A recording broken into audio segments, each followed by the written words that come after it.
Hello दोस्तों, एक नई वीडियो में आपका फिर से स्वागत है। तो दोस्तों, आज हम पढ़ने जा रहे हैं राजस्थान के इतिहास का एक परिचय, जो फर्स्ट अध्याय है। तो इसके अंतर जो लाइन हैं उनके बारे में हम पढ़ेंगे, यानी कि हम सटीक से इसका एक तरह से रिवीजन कर लेंगे।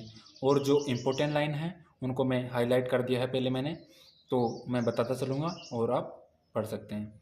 तो देखिए, कुछ ही मिनटों में हम देखते हैं। तो 1949 से पूर्व से राजस्थान नाम से किसी भौगोलिक इकाई का अस्तित्व नहीं था। ऐसा माना जाता है कि 1800 ईस्वी में सर्वप्रथम जॉर्ज थॉमस ने इस भूभाग के लिए राजपूताना शब्द का प्रयोग किया था। तो ये इंपॉर्टेंट लाइन हो जाती है और ज़्यादातर एग्जाम में पूछी भी जाती है कि 1800 ईस्वी में जॉर्ज थॉमस ने राजपूताना शब्द का प्रयोग राजस्थान के लिए किया था। इसी के साथ ये इंपॉर्टेंट लाइन हो जाती है कि 1829 ईस्वी में annals and antiquities of Rajasthan के लेखक कर्नल जेम्स टोड ने इस पुस्तक में इस प्रदेश का नाम राजस्थान व राजस्थान रखा। स्वतंत्रता के बाद जब इस प्रदेश की विभिन्न रियासतों का एकीकरण हुआ तो 30 मार्च 1949 ईस्वी को सर्वसम्मति से इसका नाम राजस्थान रखा गया। ठीक है दोस्तों, अब पढ़ते हैं आगे। तो इसमें और तो दिया गया है कि अलग अलग क्षेत्रों में उसे विभाजित किया गया। और इसमें है राजस्थान के क्षेत्रों के प्राचीनतम नामों में जिनका उल्लेख ऋग्वेद में मिलता है। तो मरु, धनवन, जांगल, मत्स्य, सुरसेन आदि आपने पढ़े होंगे। ये 4 जो जनपद थे वो राजस्थान में थे। तो हम देखते हैं कि जो जांगल प्रदेश हैं वो बीकानेर व नागौर के आसपास का क्षेत्र जांगल प्रदेश कहलाता है। मत्स्य, इसे हम जयपुर के आसपास विराटनगर की जो स्थल था उसको जानते हैं, इसकी राजधानी विराटनगर थी। यानी कि मैं इंपॉर्टेंट लाइन ही बताऊंगा आपको। ठीक है दोस्तों, अब देखते हैं आगे। भौगोलिक विशेषताओं के आधार पर नामांकित तो कुछ क्षेत्र भी हैं। तो माही नदी के आसपास का क्षेत्र प्रतापगढ़ का भूभाग कांठल कहलाता है।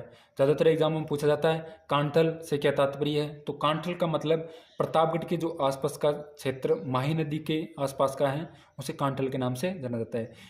ओके गाइज, क्योंकि अब देखो कांठल का भी अर्थ क्या होता है, क्योंकि यह क्षेत्र माही के किनारे कांठे पर स्थित था, इस वजह से इन्हें कांठल कहा जाता था। अब 56 गांवों का समूह होने के कारण प्रतापगढ़ बांसवाड़ा के आसपास का भूभाग 56 का मैदान कहलाता है। आप ये नक्शा भी देख सकते हैं, इसमें राजस्थान के प्राचीन नामों के बताए गए, जैसे मत्स्य, मरु, जांगल आदि के बारे में वर्णन किया गया है। अब आगे चलते हैं। यह आप देख सकते हैं भैंसोरगढ़ से लेकर बिजोलिया तक का पठारी भाग होने के कारण ऊपरमाल के नाम से जाना जाता है। उदयपुर के आसपास का प्रदेश पहाड़ियों की अधिकता के कारण गिरवा कहलाता है। जैसलमेर का प्राचीन नाम मान था। डूंगरपुर बांसवाड़ा के क्षेत्र बांगड़ कहलाता था।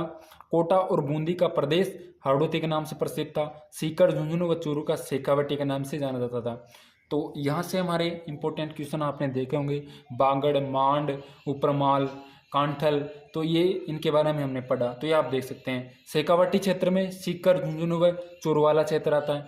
तो हमने जो बेसिक चीज़ें हैं वो देख ली है और अब हम सभ्यताओं से संबंधित अगली क्लास में पढ़ेंगे। तो वहाँ पे मिलते हैं दोस्तों, है ना। ठीक है।